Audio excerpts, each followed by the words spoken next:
আসসালামু আলাইকুম। ওয়ালাইকুম আসসালাম। কেমন আছেন? আলহামদুলিল্লাহ ভালো আছি। আপনার নাম? আমার নাম মোহাম্মদ হাসান মুরাদ। আপনার গ্রামের বাড়ি? আমার গ্রামের বাড়ি ঝিনাইদহ ডিস্ট্রিক্ট শরীফপুরা থানা মিনগ্রাম। মাশাআল্লাহ, আমারও গ্রাম মেন গ্রাম। তারপরে একটু অনলাইনে পরিচিত করলাম দর্শকবৃন্দের এই জন্য। তো আপনার জন্য জ্যাকপট কুইজ হচ্ছে, যে ব্যক্তি অসুস্থ, রোজা রাখতে পারে না, মনে করেন রোজার মাসে এখন যে অসুস্থ, রোজা রাখতে পারে না, তার ইসলামী তার বিধান কি, তার হুকুম কি?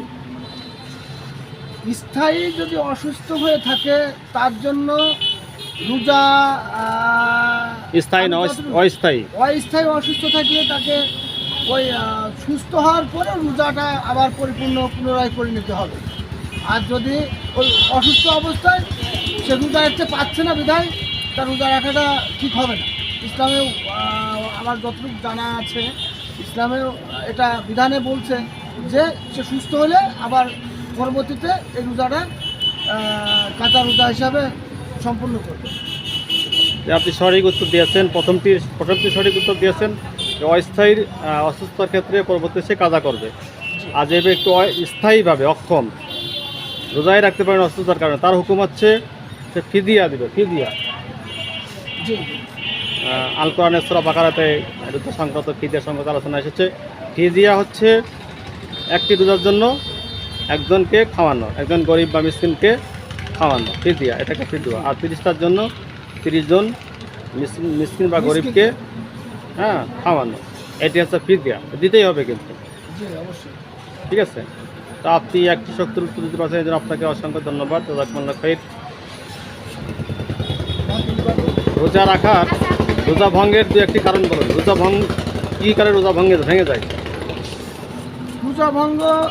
রোজা অবস্থায় যদি কেউ বমি করে, যদি আজ বলতে রোজা অবস্থায় বমি করে রোজা ভেঙে যায় না? হ্যাঁ। এরপরে যদি কোনো স্থানে ক্ষত অবস্থায় মানে আঘাতপ্রাপ্ত হয়ে পর্যাপ্ত রক্ত বের হয় তাহলে তার রোজা ভঙ্গ ভেঙে যায় না? হ্যাঁ, তারপরে নেক্সট বমি করলে, তারপরে রক্তপাত হইলে, তারপরে ক্ষত হলে, তারপরে যদি সে রোজা অবস্থায় ইচ্ছাকৃত অবস্থায় কিছু খায় তাহলে রোজা ভঙ্গ হবে। এরপরে নেক্সট রোজা রোজা রোজা ইচ্ছাকৃত খাওয়া যাবে না, রোজা ভেঙে যাবে। আর অনিচ্ছাকৃত যদি খায় তাহলে মানে ভুলে বসত তার রোজা হবে। আর কি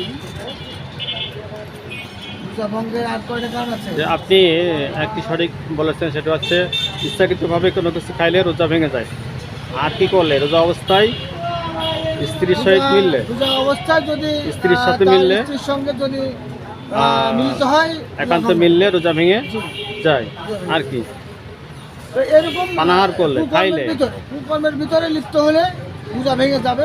পানাহার করলে, খাইলে ইচ্ছাকৃতভাবে রোজা ভেঙে যায়। আর বমি করলে সাধারণত রোজা ভাঙে না, ঠিক আছে? বমি ভাঙে না। এছাড়া রক্তপাত হালকা হলো রোজা ভাঙে না। আর রক্তপাত যদি বেশি হয়, খুব অসুস্থ হয়ে পড়ে, সে রোজা ভেঙে ফেলতে পারে, বিধান আসে, ঠিক আছে? তো আপনি মোটামুটি ভালোই বলেছেন, এই জন্য আপনাকে মোবারকবাদ। আমাদের ইসলামিক কুইজ ইউটিউবের পক্ষ থেকে আমার আপনার জন্য একটি আতর থাকছে পুরস্কার। আপনার জন্য একটি আতর পুরস্কার থাকছে। জাযাকুমুল্লাহ খাইর। ইসলামিক কুইজ টিভির জন্য অশেষ ধন্যবাদ আপনাকে। আমাকে দুটা প্রশ্ন করার জন্য একটি আতর উপহার দেওয়ায় আমি অত্যন্ত গর্বিত, বা চ্যানেলের পক্ষ থেকে আমি অত্যন্ত খুশি হয়েছি। আসসালামু আলাইকুম রহমতুল্লাহ। ওয়ালাইকুম আসসালাম রহমতুল্লাহ। আসসালামু আলাইকুম।